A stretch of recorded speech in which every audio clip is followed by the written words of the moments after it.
Messiah activity society సమర్పణలో reverend D Ashok దైవచిత్తం గారు అందించే మెస్సియా సందేశం. స్తోత్రం కలుగునుగాక. దేవుని నామమునకు మహిమ. మీకందరికీ దైవాశీస్సులు. ప్రభు కృప, ఆయన కనికరము మన ఎడల ఉన్నది. అందుకే మనం దేవుణ్ణి స్తుతిస్తూ ఆరాధిస్తూ సురక్షితంగా ఉండగలుగుతున్నాం. ఈ యొక్క యుద్ధ దినములలో, భయంకరమైన విపత్తు కాలాలలో, క్లిష్ట పరిస్థితుల్లో పోరాటం లాంటి జీవితాలు నేడు మనం సమాజంలో చూస్తున్నాం. ఎక్కడ చూసినా కూడా ఎంతో దయనీయమైనటువంటి భీకరమైనటువంటి పరిస్థితులు కనబడుతూ ఉన్నాయి. ఇది ఒక యుద్ధం లాంటి సమయం. మన ప్రధానమంత్రి మోడీ గారు అంటున్నారు, మనం యుద్ధంలో ఉన్నామని, పోరాటం చేస్తున్నామని. అవును, ప్రస్తుతం ప్రపంచం, ముఖ్యంగా మన భారతదేశం అంతా కూడా యుద్ధంలో ఉంది.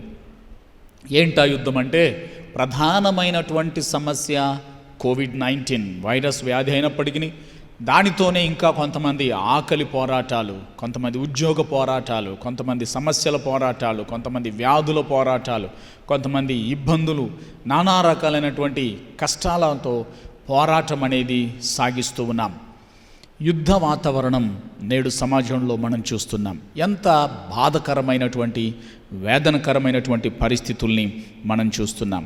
అయితే ఈ యుద్ధంలో ఎలా పోరాడాలి, ఎలా జయించాలి, ఎలా గెలవాలి, దానికోసం ఈరోజు మీ అందరికీ ఒక బలమైనటువంటి ఆయుధాన్ని ఇవ్వబోతున్నాను. దేవునికి స్తోత్రం కలుగునుగాక. ఆయుధం అంటే నేనేదో AK-47 మేము మీకు ఇవ్వటం లేదు, లేకపోతే మొన్న ఇజ్రాయెల్ దేశం కదా గాజా పట్టణం మీద వేసిన భయంకరమైనటువంటి మిసైల్స్, బాంబులే నేను మీకు ఇవ్వటం లేదు. కానీ వాటన్నింటికి మించిన మరి ఇంకా శక్తివంతమైనటువంటి ఒక ఆయుధం బైబిల్ గ్రంథంలో ఉంది, మీకు ఇవ్వబోతున్నాను. దేవునికి స్తోత్రం. ఆ యుద్ధాలు భౌతిక సంబంధమైనటువంటి పోరాటాలు చేస్తాయి, శత్రువులను జయించగలుగుతాయి. కానీ ఈరోజు మనం చూడబోతున్నటువంటి ఈ యొక్క ఆయుధం ఏంటంటే, అన్ని రకాలైనటువంటి యుద్ధాలలో ఒకే ఆయుధముగా పనిచేస్తుంది.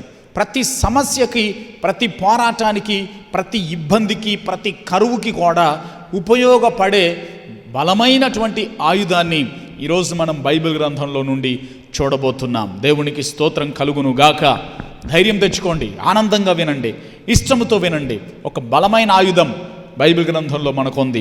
వీటన్నిటిని జయించగలిగేది, రోగాలను జయించగలిగేది, వైరస్ని అధిగమించగలిగేది, పోరాటాన్ని జయించగలిగేది, కరువును జయించగలిగేది, ఇబ్బందులను అధిగమించగలిగేది, శత్రువులను జయించగలిగేది, అపవాది చీకటి శక్తుల పోరాటములను జయించగలిగేది, మానసిక ఒత్తిడులను, కుటుంబ సమస్యలను, నానా రకాలైనటువంటి ఇరుకు ఇబ్బందులను జయించగలిగే బలమైనటువంటి ఒక ఆయుధం బైబిల్ గ్రంథంలో ఈరోజు మనం చూడబోతున్నాం. ఈ ఆయుధం మీకున్నది. ఈ ఆయుధం మీకుంటే, ఈ ఆయుధాన్ని మీరు గుర్తించగలిగితే, ఈ ఆయుధాన్ని మీరు వాడుకోగలిగితే, ఈ ఆయుధాన్ని మీరు పట్టుకోగలిగితే, ఇక మీకు ఎదురే ఉండదు, ఇక మీకు తిరుగు లేదు, ఇక మీకు జయమే, విజయోత్సవముతోనే జీవితం సాగిపోతూ ఉంటుంది. అట్టి ఆయుధాన్ని ఈరోజు మనం బైబిల్ గ్రంథంలో చూడబోతున్నాం. రండి బైబిల్ గ్రంథంలో చూద్దాం. కీర్తనల గ్రంథంలో నుండి 60వ కీర్తన 11, 12 వచనాలు చదువుకుందాం. ఈరోజు ధ్యానాంశముగా అక్కడి నుండి మన సందేశాన్ని ప్రారంభిస్తాం. చివరిగా మొత్తం మీద ఈరోజు ఒక బలమైన గొప్ప ఆయుధాన్ని ధరించుకోబోతున్నాం. మనుష్యుల సహాయము వ్యర్థము, మనుష్యుల సహాయము వ్యర్థము, శత్రువులను జయించుటకు మాకు సహాయము దయచేయుము. దేవుని వలన మేము శూర కార్యములు జరిగించెదము. మా శత్రువులను అనగద్రొక్కువాడు ఆయనే. శత్రువులను జయించుటకు మనుష్యుల సహాయము వ్యర్థమే. కొన్నిసార్లు మనుషుల సహాయం పనికి రావటం లేదు, సరిపోవటం లేదు, ఉపయోగపడటం లేదు, అక్కరకు రావడం లేదు, అందటం లేదు. అది మనుషుల సహాయం. కొన్నిసార్లు మనుషుల సహాయము అక్కడ సెట్ అవ్వటం లేదు, ఉపయోగపడటం లేదు, కుదరటం లేదు. నేను చూశాను, కరోనా వైరస్ సోకినటువంటి వ్యాధిగ్రస్తుల దగ్గరికి వెళ్ళి ఓయమ్మో వాళ్ళ హాస్పిటల్లో చూస్తే వార్డులలో చూస్తే ఎంత దిగులుతో ఉన్నారో, ఎంత వేదనతో ఉన్నారో, ఎంత బాధతో నలిగిపోతూ ఉన్నారు. డాక్టర్స్ వచ్చి చెబుతున్నారు ఏం పర్వాలేదు మంచిగా ఉండండి, ఆ నర్సెస్ అందరు వచ్చి చెప్తున్నారు ఏం భయపడకండి అని. వాళ్ళు మాత్రం దిగులు పడుతూనే ఉన్నారు, కంగారు పడుతూనే ఉన్నారు, ఏడుస్తూనే ఉన్నారు. అలా కొంతమంది చనిపోతూనే ఉన్నారు. సరిపోవటంలా, వాళ్ళు ఇచ్చే మందులు ఇస్తున్నారు, సరిపోవటంలా, వాళ్ళు ఇచ్చే ఏ వైద్య సహాయం కూడా వాళ్ళని బతికించటంలా. ఇంకా కొంతమంది కుటుంబాలలో కలత చెంది ఎన్నో రకాల ఇబ్బందులకు గురైపోతున్నారు. నేను ఉదయకాలం లేచి పేపర్ స్టడీ చేస్తూ ఉంటే, పేపర్ రీడింగ్, పేపర్ చదువుతూ ఉంటే ఒక వార్త చదివాను. ఒక తల్లి, కొడుకు, కూతురు ముగ్గురు ఆత్మహత్య చేసుకొని చచ్చిపోయారు. ఈరోజు పొద్దున్న నేను పేపర్లో చూశాను. ఏంటంటే కరోనా చేత విలవిలలాడిపోతూ, కరువు చేత బ్రతకలేక, ఏం తినాలో తోచక, తినటానికి ఏమీ లేక, ఎలా బ్రతకాలో భవిష్యత్తు దొరకక ఆ ముగ్గురు ప్రయాణమై వెళ్తా ఎవరో కనబడితే గల్లీ వాళ్ళు ఎక్కడికి వెళ్తున్నారండి, అంత రెడీ అయిపోతున్నారంటే ఈ లాక్డౌన్ ఉంది కదా మరి మీరేంటి బయటికి వెళ్తున్నారంటే వాళ్ళతో చెప్పారట మేము దేవుడి గుడికి పోతున్నాం అని పోయారట. దేవుడి గుడికి పోతున్నామని పోయి 4 రోజుల వరకు తిరిగి రాలా. తీరా ఈ ఉపాధి పనికి పోయే వాళ్ళు ఉంటారు కదా, ఈ చెట్లకు నీళ్లు పోస్తూ ఉన్నారంట ఈ జాతీయ ఉపాధి హామీ పథకంతో. వాళ్ళు నీళ్లు చేరటానికి పోతూ ఉంటే ఆ కొండ ప్రాంతంలో, అడవిలో చెట్లకు నీళ్లు పట్టడానికి పోతుంటే ఏదో వాసన వస్తుంది, కుళ్ళిపోయిన వాసన వస్తుంది. ఏంటా అని వెతుకుతా ఉంటే ముగ్గురు శవాలు ఒకే చోట కుళ్ళిపోయి కనబడ్డాయంట, దుర్వాసన బట్టి కనబడ్డాయంట. అవి ఎవరి శవాలు అని చెప్పేసి ఆ ఫోటోలు తీసుకెళ్ళి గ్రామంలో చూపిస్తే పలానా ఇంటి వాళ్ళు అని తేలింది. ఆ పక్క వాళ్ళు అంటున్నారండి మొన్నండి వెళ్ళారాళ్ళు, గుడికి పోతామని పోయారు అంటున్నారు. ఇంకా ఆ కాలనీ వాళ్ళు వీళ్ళు వచ్చి అంటున్నారంట అయ్యో పాపం వాళ్ళు ఎలా బ్రతకాలో తెలియట్లేదని, ఆస్తి లేదని, ఉద్యోగాలు పోగొట్టుకున్నామని, బయటికి వెళ్ళి పని చేసుకోవడానికి అవకాశం లేని పరిస్థితి వచ్చిందని, ఇది చాలా విషాదకరంగా వాళ్ళు ఆత్మహత్య చేసుకొని చనిపోయి ఉంటారు అని అన్నారు. పేపర్లు కూడా అలాగే రాశారు, బలవన్ మరణం అని. అంటే వాళ్ళు జీవన పోరాటంలో ఓడిపోయారు, ఆ యుద్ధంలో వాళ్ళు ఓడిపోయారు. వాళ్ళకున్న వనరులు ఏమీ సరిపోవటం లేదు. ఆ మాటకు వస్తే ప్రభుత్వాలు ఎంతో కొంత సహాయం చేస్తున్నాయి. కేంద్ర రాష్ట్ర ప్రభుత్వాలు కూడా వాళ్ళకి రైస్ ఇవ్వడమా లేకపోతే ఇంకేమన్నా ఇది చేయటమా చేస్తున్నారు. ఇంకా కొన్ని స్వచ్ఛంద సంస్థల వాళ్ళు అయితే పేదవాళ్ళకి ఇంత అన్నదానం చేయటమా, ఇంకేదన్నా సరుకులు కొనియటమా, ఎట్లా చేస్తూ ఉన్నారు. కానీ ఇవి సరిపోతున్నాయా? సరిపోవటం లేదు. ఆ యుద్ధంలో అవి వాళ్ళకి సరిపోవటం లేదు. మరేంటి పరిస్థితి? అందుకే చెబుతున్నా, మనుషుల సహాయము వ్యర్థమే, సరిపోదు. శత్రువులను జయించుటకు మాకు సహాయము దయచేయుము అని కీర్తనకారుడు తెలియజేస్తున్నటువంటి మాటలలో ఈరోజు మనం వాక్య ధ్యానాన్ని చేస్తూ ఉన్నాం. బైబిల్ గ్రంథంలో చూద్దాం రండి. శత్రువులను జయించుటకు ఎలా ఆయుధాలు వాడతారు? రాజుల 2వ గ్రంథంలో 3వ అధ్యాయము 21వ వచనం చదివితే, యుద్ధాలు చేసేవాళ్ళు, ఆయుధాలు ధరించేవాళ్ళు, పోరాటాలు చేసేవాళ్ళు, నానా రకాలైనటువంటి ఆయుధములు ధరించి యుద్ధాలలో పరిగెత్తుతున్నటువంటి వాళ్ళు, వీటన్నిటిని మనం చూస్తూ ఉంటాం. రాజుల 2వ గ్రంథం 3వ అధ్యాయం 21వ వచనం, తమతో యుద్ధము చేయుటకు రాజులు వచ్చి ఉన్నారని మోయాబీయులు విని అలుపులనేమి ఘనులనేమి ఆయుధాలు ధరించుకొనగల వారినందరినీ సమకూర్చుకొని దేశపు సరిహద్దునందు నిలిచిరి. ఇదేంటి? ఆ బార్డర్లో సైనికుల్లాగా యుద్ధం వచ్చింది, ఎదుటి శత్రువులు వస్తున్నారంటే ఏం చేశారంటే వీళ్ళందరూ ఆయుధాలు ధరించుకొని యుద్ధానికి పరిగెత్తుకొని వెళ్ళారట. ఇలా ఎదుటి రాజులను, శత్రు రాజులను, ప్రక్క దేశస్థులను అధిగమించడానికి యుద్ధం యొక్క ఆయుధాలను ధరించుకుంటూ ఉంటారు. అదే గ్రంథంలో యెహెజ్కేలు గ్రంథం 23వ అధ్యాయము 24వ వచనం చదివితే, యుద్ధములు కాకుండా యుద్ధపు రథాలు కూడా సిద్ధం చేసుకొని బయలుదేరతారని, యుద్ధం కోసం వాడుకునే ఆ యొక్క యుద్ధపు తంతుని మనము ఆ వాతావరణాన్ని చూడగలుగుతాం. యెహెజ్కేలు గ్రంథం 23వ అధ్యాయం 24వ వచనంలో ఆ మాట రాస్తుంది. ఆయుధములు పట్టుకొని చక్రములు గల రథములతోను గొప్ప సైన్యముతోను వారు నీ మీదకి వచ్చి కేడెములను డాళ్లను పట్టుకొని శిరస్త్రాణములను ధరించుకొని వారు నీ మీదకి వచ్చి నిన్ను చుట్టుకొందురు వారు తమ మర్యాద చొప్పున నిన్ను శిక్షించునట్లు నేను నిన్ను గూర్చిన తీర్పు వారికి అప్పగింతును. ఇక్కడ చూసినట్లయితే యుద్ధమునకు వాడే ఆయుధాలు గూర్చి మనం చూస్తున్నాం. ఆయుధాలు నానా రకాలైనటువంటి ఆయుధాలు, అంతేకాకుండా డాళ్ళు, శిరస్త్రాణములు ఇవన్నీ కూడా ధరించుకొని రథములు ఉపయోగించుకొని యుద్ధాలకు బయలుదేరడం మనం చూస్తాం. ఇంకా 38వ అధ్యాయం 4వ వచనంలో ఇదే యెహెజ్కేలు గ్రంథంలో యుద్ధ ఆయుధాలను గూర్చి మీకు తెలిసినవి ఎన్నో ఉండవచ్చును, అయితే బైబిల్ గ్రంథంలోంచి కొన్ని నేను గుర్తు చేస్తా ఉన్నాను. 38వ అధ్యాయంలో 4వ వచనం చదివితే, నేను నిన్ను వెనుకకు త్రిప్పి నీ దవడలకు గాలములు తగిలించి నిన్నును నీ సైన్యమంతటిని గుర్రములను నానా విధములైన ఆయుధములు ధరించు నీ రౌతులందరినీ కవచములను డాళ్లను ధరించి ఖడ్గములు చేత పట్టుకొని వారిని అందరినీ మహాసైన్యములుగా బయలుదేర చేసేదను. ఇదంతా కూడా సైన్యం, మహాసైన్యం, బెటాలియన్స్, గొప్ప గొప్ప సైనికులు బయలుదేరుతూ ఉన్నారు. ఎన్నో రకాల కవచాలు, డాళ్ళు, రౌతులు, గుర్రాలు ఇవన్నీ కూడా యుద్ధానికి ఉపయోగించే ఆయుధాలు. కానీ బైబిల్ గ్రంథం చెబుతుంది ఏంటి? మనుష్యుల సహాయము పనికిరాదు యుద్ధములు గెలవడానికి. చాలా సందర్భాలలో ఇలాంటి ఆయుధాలు, ఇలాంటి గుర్రాలు, రథాలు, పోరాటాలు సరిపోవు. వీటన్నిటిని అధిగమించడానికి దేవుడు మనకు అధికారం ఇస్తాడు. అది ఉపయోగించే ఒక నూతనమైనటువంటి ఆయుధం, వీటన్నిటి ద్వారా కూడా జరగనటువంటి యుద్ధం, లేదా వీటన్నిటి ద్వారా కూడా అధిగమించలేనటువంటి, విజయం సాధించలేనటువంటి యుద్ధాలలో అనేకమైనటువంటి ఆయుధాలు కూడా పనికిరాని సందర్భాలలో ఉపయోగపడే మరొక బలమైన ఆయుధము ఈరోజు మనం బైబిల్లో చూడబోతున్నాం. ప్రైజ్ ద లార్డ్, హల్లెలూయా. లూకా సువార్తలో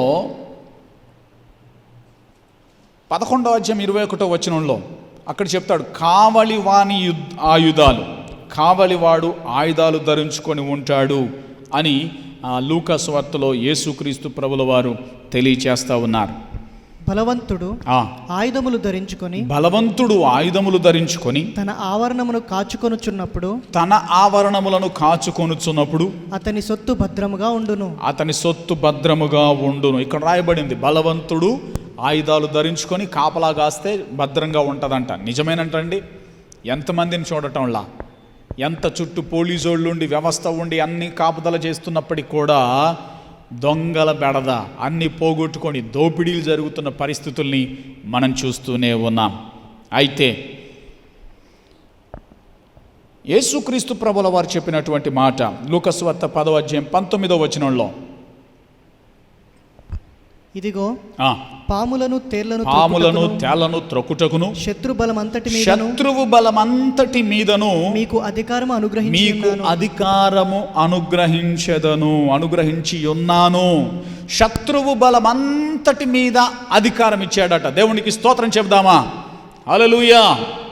ఎన్ని రకాల శత్రువులు ఉన్నారు నీకు, అయితే వాటన్నిటిలో నుండి కూడా నువ్వు అధిగమించినట్లు, జయించినట్లు, నువ్వు విజయం సాధించినట్లు ప్రభు అంటున్నాడు, నీకు అధికారాన్ని ఇచ్చాను, నీకు గొప్ప శక్తిని ఇచ్చాను, నీకు ప్రభావాన్ని ఇచ్చాను అంటున్నాడు. అయితే దేవుడిచ్చేటటువంటి ఆయుధం, విచిత్రమైన ఆయుధం ఉంది. ఈ రథాలు, గుర్రాలు, తుపాకులు, ఆయుధాలు, ఖడ్గాలు, కవచాలు ఇవేమీ లేకుండానే జయించవచ్చు, అధిగమించవచ్చు, గెలవవచ్చు. అది ఎలాగో చూపిస్తారండి. న్యాయాధిపతుల గ్రంథంలోని గనక వెళ్ళి మనం చదవగలిగితే, న్యాయాధిపతుల గ్రంథములో 7వ అధ్యాయం, ఈ ఆయుధాలు ఏమీ కూడా ఉపయోగించలా, ఒక బలమైనటువంటి గొప్ప యుద్ధం జరిగింది, విజయం కూడా పొందగలిగారు. ఆ యొక్క యుద్ధమును గూర్చి ఈరోజు నేను మీకు గుర్తు చేయబోతున్నాను. న్యాయాధిపతుల గ్రంథం 7వ అధ్యాయం 16వ వచనం నుండి. యెహోవా మిద్యానీయుల దండును ఆ, మీ చేతికి అప్పగించి ఉన్నాడని చెప్పి ఆ. ఆ 300 మందిని 3 గుంపులుగా చేసి ఆ 300 మందిని 3 గుంపులుగా చేసి బూరను వట్టి బూరను, వట్టి కుండను వట్టి కుండను, ఆ కుండలలో ఆ దివిటీలను కుండలలో దివిటీలను ప్రతివాని చేతికిచ్చి వారితో వారితో ఇట్లనెను, నన్ను చూచి నేను చేయునట్లు చేయుడి. ఇదిగో ఇదిగో నేను వారి దండు నేను వారి దండు కొట్టకొనకు పోవుచున్నాను. నేను చేయునట్లు నేను చేయునట్లు మీరును చేయవలెను. నేనును నాతో నాతోనున్న వారందరూ బూరలు ఊదునప్పుడు మీరును దండుపాలెమంతటి చుట్టూ బూరలను ఊదుచు యెహోవాకును గిద్యోనుకును విజయము అని కేకలు వేయవలెనని చెప్పెను. ఒక విచిత్రమైనటువంటి యుద్ధం జరుగుతూ ఉందండి. మిద్యానీయులు వచ్చి ఇశ్రాయేలీల దండును చుట్టుముట్టుట కొరకు, ఇశ్రాయేలు యొక్క సైన్యాన్ని లేదా ఇశ్రాయేలు దేశాన్ని స్వాధీనపరచుకొనుట కొరకు యుద్ధానికి వస్తూ ఉన్నారు.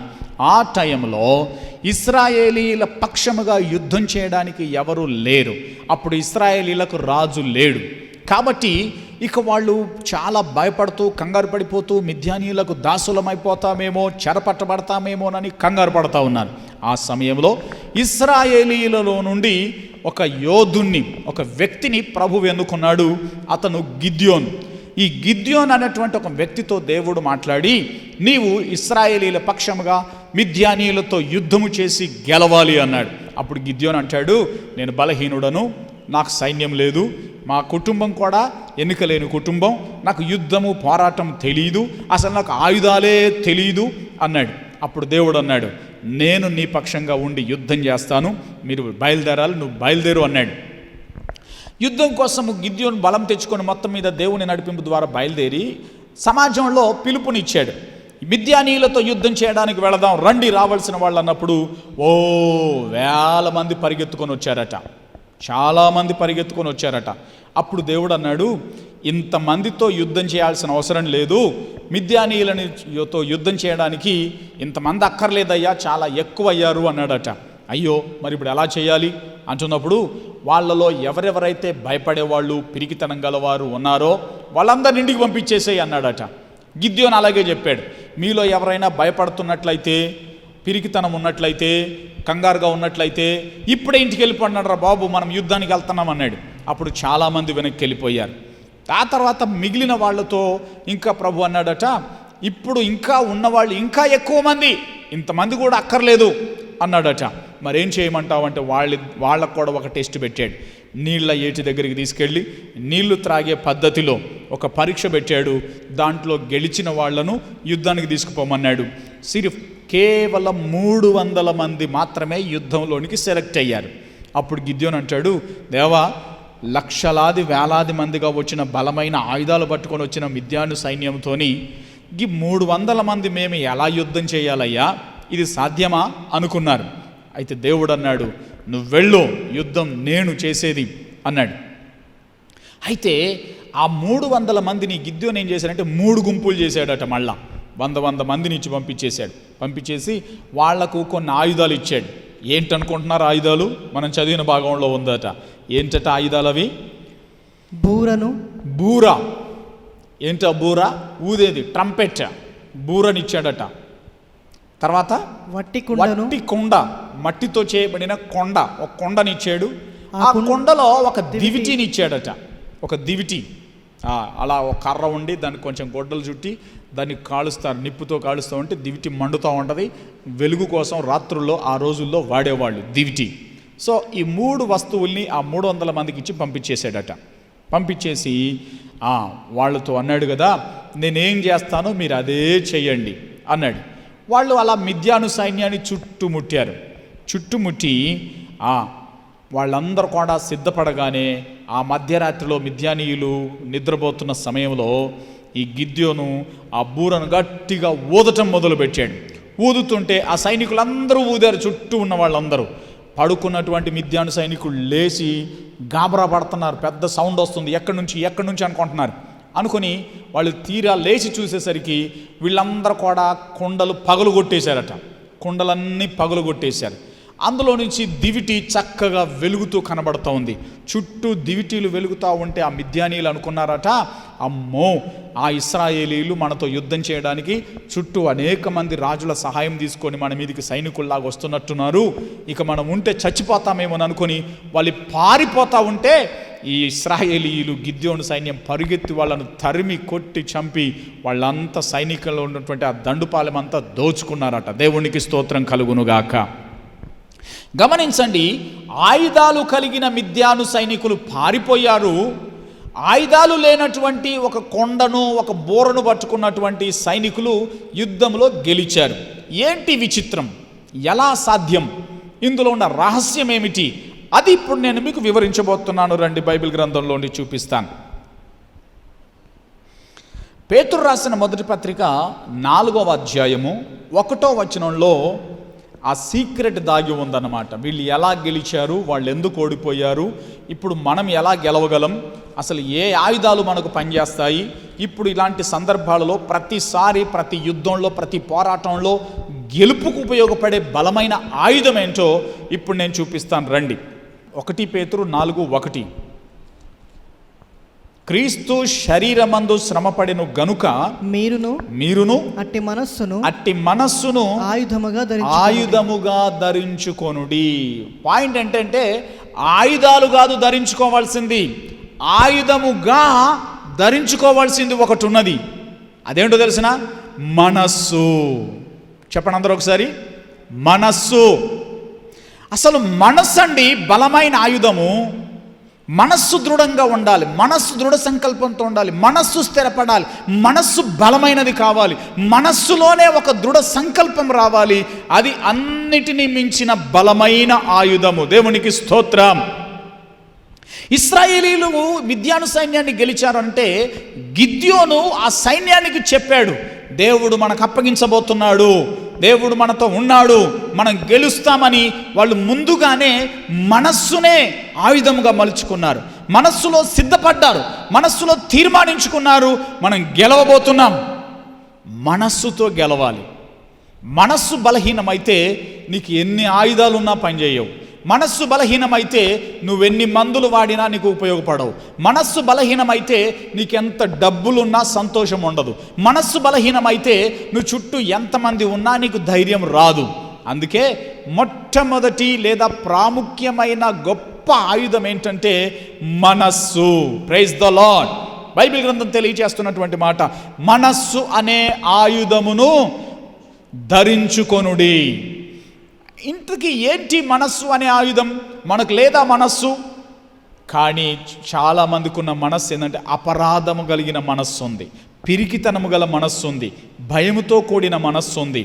అందుకే బైబిల్ చెప్తుంది, క్రీస్తు లాంటి మనస్సును ఆయుధముగా ధరించుకోవాలట. యేసుక్రీస్తు ప్రభుల వారు శత్రువులు పట్టుకోవడానికి వస్తుంటే ఎదురుగా వెళ్ళాడు, మీకెవరు కావాలా అన్నాడు. వాళ్ళు అన్నారు, నజరేయుడైన యేసు కావాలా. అయితే యేసు ప్రభు అంటున్నాడు, అది నేనే అని అప్పగించుకున్నాడట. ఆ మాట వినగానే సైనికులు నేలను పడిపోయారంట ధైర్యాన్ని చూసి. అవును, అంతేకాకుండా సిలువకు అప్పగించడానికి తీసుకువెళ్తూ ఉంటే అందరూ కూడా అతని మీద నిందలేస్తున్నారు, అబద్ధ ప్రచారం చేస్తూ అబద్ధ సాక్ష్యాలు చెప్పిస్తుంటే ఆ న్యాయాధిపతి అన్నాడట, అక్కడున్న అధికారి పిలాతు అన్నాడట, యేసు నువ్వు ఒక్క మాట మాట్లాడు, నేను నిన్ను విడిపిస్తా, నీ మీద నేరమేమీ లేదు అంటే యేసు అన్నాడట, నేనేమి తప్పించుకోవాల్సిన అవసరం లేదు, సర్వమానవుల పాప ప్రాయశ్చిత్తార్థంగా ప్రాణం పెట్టడానికే వచ్చాను, ప్రాణం పెట్టడానికి సిద్ధంగా ఉన్నాను, నా ప్రాణాన్ని నేనే పెడతాను, తిరిగి తీసుకొనడానికి దేవుడు నాకు అధికారం ఇచ్చాడు, నేను పెట్టడానికి తీసుకోవడానికి నా ప్రాణం మీద నాకు అధికారం ఉన్నదని ముందుగానే మనస్సులో దృఢ సంకల్పం చేసుకున్నాడు. హల్లెలూయా.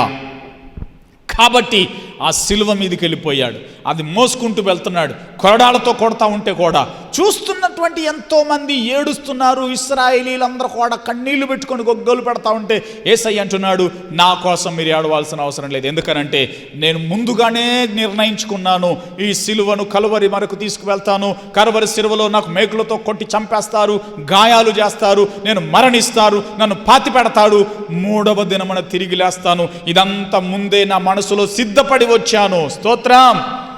కాబట్టి అతడు ధైర్యంగా ఉన్నాడు, భయపడటం లేదు, కలవరపడటం లేదు, ధైర్యంతో ఎదుర్కొంటున్నాడు. అందుకే బైబిల్ చెప్తుంది, అలాంటి క్రీస్తు లాంటి మనస్సును మనం కూడా ఆయుధముగా ధరించుకోవాలి ఈరోజు. దేవునికి స్తోత్రం. అయితే ఎలాగొస్తుంది ధైర్యం, ఎలాగొస్తుంది శక్తి, ఎలాగొస్తుంది మనోనిబ్బరం, ఎలాగొస్తుంది ఈ మానసిక ధైర్యం ఎలాగొస్తుందంటే ఒకే ఒకటి రహస్యం తెలుసుకోవాల్సింది. రోమీలకు రాసిన పత్రిక 12వ అధ్యాయం 2వ వచనంలో ఆ సీక్రెట్ ఉంది. మనస్సును ఆయుధముగా ధరించుకోవడం లేదా మలచుకోవడం ఎలా, అది మనం అక్కడ చూస్తాం. ఈరోజు నేను చెప్తున్న విషయం ఏంటో తెలిసిన, బలమైన ఆయుధం, అసలైన ఆయుధం మనం ఈరోజు ధరించుకుంటున్నాం. అది వీటన్నిటిని అధిగమించే ఆయుధం. ఎంతమంది లేరండి పేదరికంలో బ్రతుకుతూ ఇంకా జీవిస్తున్న వారు లేరా? తినటానికి ఆహారం లేక రోడ్ల మీదనే, ప్లాట్ఫామ్ మీద, ఆ ఫుట్పాత్ల మీద ఉండి బ్రతుకుతున్న వారు లేరా? వాళ్ళందరూ ఎలా బ్రతుకుతున్నారు? వాళ్ళు మనస్సునే ఆయుధముగా చేసుకుంటూ ఉన్నారు. అలాగే నేను చెప్తున్నా, నీ శ్రమలో, నీ కష్టములో, నీ ఇబ్బందిలో, నీ ఆపదలో, నీ రోగములో, నీ కుటుంబ కలహాలలో, నీకున్న సమస్యలలో నీవు ధరించవలసిన ఆయుధం ఏంటంటే మనస్సు అనే ఆయుధాన్ని నువ్వు ధరించుకోవాలి. నీ మనస్సును సిద్ధపరచుకోవాలి, దృఢపరచుకోవాలి, దృఢ సంకల్పం తెచ్చుకోవాలి. అయితే ఈ మనస్సు ఆయుధముగా ఎలా మారుతుంది? మరి ఎలా మారుతుందో ఇక్కడ చూద్దాం రండి. రోమా 12వ అధ్యాయం 2వ వచనంలో, మీరు ఈ లోక మర్యాదను అనుసరింపక ఉత్తమమును అనుకూలమునై ఉన్న సంపూర్ణమునై ఉన్న దేవుని చిత్తమేదో పరీక్షించి తెలుసుకొనుట వలన మీ మనస్సు మారి నూతన మగుట వలన రూపాంతరము పొందుడి. Praise the lord. మనస్సు ఆయుధముగా ఎలా మారుతుందంటే, అసలు నీ పట్ల దేవుని చిత్తం ఏమిటో నువ్వు తెలుసుకోవాలా ఫస్ట్. అప్పుడు అది చేయడము తప్పదు, అది ఖచ్చితంగా జరుగుతుంది, అది ఖచ్చితంగా జయిస్తావు, అది ఖచ్చితంగా జరిగి తీరుతుంది. గనుక అప్పుడు నీకు దృఢ సంకల్పం వస్తుంది. ఒకవేళ నేను అంటాను, ఒక ఉద్యోగానికి ఇంటర్వ్యూకి వెళ్ళారండి. ఆ కంపెనీ యొక్క మేనేజరే నీకు పరిచయం ఉండి లేకపోతే నీకు మాట ఇచ్చి నేను నీకు ఉద్యోగం ఖచ్చితంగా ఇస్తాను అన్నాడు అనుకో. అప్పుడు నువ్వు ఇంటర్వ్యూకి వెళ్తావు, కానీ ఎలాగెళ్తావు? ధైర్యంతో వెళ్తావు. నువ్వు ఇంటర్వ్యూకి వెళ్తావు, ఎలా వెళ్తావు? నిశ్చింతగా కన్ఫర్మేషన్తో వెళ్తావు. అవును, అట్లాగే నీ జీవితంలో జరగబోయే విషయాలలో దేవుని చిత్తం ఏమిటి, రేపటి సంగతి ఏమిటి, నీ భవిష్యత్తును గూర్చి దేవుని ప్రణాళిక ఏమిటో నువ్వు స్పష్టంగా తెలుసుకోగలిగినట్లయితే అప్పుడు నీ మనస్సు ఆయుధముగా దృఢ సంకల్పంతో సిద్ధపడుతుంది. దేవునికి స్తోత్రం కలుగునుగాక. యేసుక్రీస్తుకు తెలుసు. ఆయన గెత్సమనే తోటలో ప్రార్థన చేస్తున్నప్పుడు అంటున్నాడు, తండ్రి నీ చిత్తము నా జీవితంలో జరగని. కాబట్టి ఇప్పుడు దృఢ సంకల్పంతో ఉన్నాడు. నీ జీవితంలో కూడా నీవు మనస్సుని ఆయుధముగా ధరించుకోవాలంటే నీ పట్ల దేవుని చిత్తం ఏందో తెలుసుకోవాలి. దానికోసం బైబిల్ గ్రంథాన్ని స్పష్టంగా చదవాలి, ప్రార్థించాలి, దేవునిపై ఆధారపడాలి, దేవుని వేడుకోవాలి. ఆయన తెలియజేస్తాడు. నీ పట్ల దేవుని ప్రణాళికను నువ్వు తెలుసుకోగలిగితే నీ మనస్సు ఆయుధమవుతుంది, నీ జీవితము జయమొందుతుంది. అలాంటి విజయం సాధించు, నీ ఆయుధాన్ని ధరించు, మనస్సును స్థిరపరచుకో. మనస్సు మారి నూతన మగుట వలన రూపాంతరము చెందు ప్రభు కృపను అనుభవించు. జయ జీవితంలోనికి సాగిపో. ప్రభు అట్టి కృప నీకు దయచేయనుగాక. ఆమేన్. ప్రార్థన చేయబోతున్నాను. ఒకవేళ బలహీనమైన మనస్సు, కృంగిపోయిన మనస్సు, దుఃఖంతో ఉన్న మనస్సు, చెదిరిపోతున్న మనస్సు నీకున్నట్లయితే ఇప్పుడు ఈ ప్రార్థనలో ఏకీభవించు. నీ మనస్సును దేవుడు ఆయుధముగా మార్చబోతా ఉన్నాడు. ప్రేమగల మా తండ్రి, మీకు వందనాలు నాయన. ఇదిగో ఈ సందర్భంగా మీ సన్నిధిలో ప్రార్థన చేస్తున్నాం తండ్రి. ఎంతోమంది మనుష్యులు వారి హృదయాలు, వారి మనస్సులు, వారి ఆలోచనలు చెదిరిపోయి బలహీనమైన మనస్సు గలవారై, చెదిరిపోయిన మనస్సు, కృంగిన మనస్సు, పడిపోతున్న మనస్సు, వేసారిపోతున్న మనస్సు, నానా రకాలైనటువంటి ఇబ్బందులతో వారు నిశ్చేష్టులైపోయి నిలబడుతున్నారు. నిరాశ నిస్పృహలకు లోనైపోతున్నారు, ఓటమి పాలవుతున్నారు, కృంగిపోయి రోగాల బారిన పడి జయం పొందలేక, స్వస్థత పొందలేక, ఆరోగ్యం పొందలేక దినదినము వెనకబడిపోతున్న పరిస్థితుల్లో ఉంటున్నారు. అయితే ప్రభువా, వీటన్నిటినీ అధిగమించే బలమైన ఆయుధము మా మనస్సు అని ఈరోజు మీరు తెలియజేసినందుకై స్తోత్రం. అయితే క్రీస్తు యేసు లాంటి బలమైన ఆయుధము లాంటి మనస్సు బిడ్డలందరికీ దయచేయమని ప్రార్థిస్తున్నాను. దేవుని చిత్తం ఏంటో తెలుసుకొని, దేవుని వాక్యాన్ని విని, ఆత్మీయ జీవితంలో కట్టబడి, ప్రార్థనలో కొనసాగి, దైవ చిత్తాన్ని అంగీకరించి వారి మనస్సులను ఆయుధములుగా మలుచుకొందురుగాక. యేసు నామమున వారి మనస్సు ఆయుధమగునుగాక, బలపరచబడునుగాక, స్థిరపరచబడునుగాక. మీ చిత్తము వారి జీవితంలో జరుగునుగాక. అద్భుతం చేసి మీ సాక్షులుగా జయ జీవితంలో నడిపించుమని యేసు నామమున ప్రార్థిస్తున్నాను పరమ తండ్రి. Amen, amen. May God bless you. స్థిరంగా ఉండండి, బలంగా ఉండండి, మీ మనస్సును ఆయుధంగా మలుచుకోండి, ప్రభు కృపలో వర్ధిల్లండి. ఇంకా మీకు కావలసిన వివరాల కోసం మాకు ఫోన్ చేయండి, తప్పకుండా మీ కొరకు ప్రార్థిస్తాం. ప్రతి ఒక్కరిని బలపరచుటకు, క్రైస్తవులందరినీ ఆధ్యాత్మికంగా బలపరిచి ఆయుధం లాంటి మనస్సాక్షి కలిగిన వారుగా, బలమైన మనస్సు గలవారుగా సిద్ధపరచుట కొరకు మేము ప్రార్థిస్తున్నాం. ఈ వాక్య సందేశాల చేత అలా సిద్ధపడి మీరు అనేకుల కొరకు కూడా ఆయుధాలుగా వాడబడండి. ప్రభు మిమ్మును దీవించునుగాక. ఆమెన్.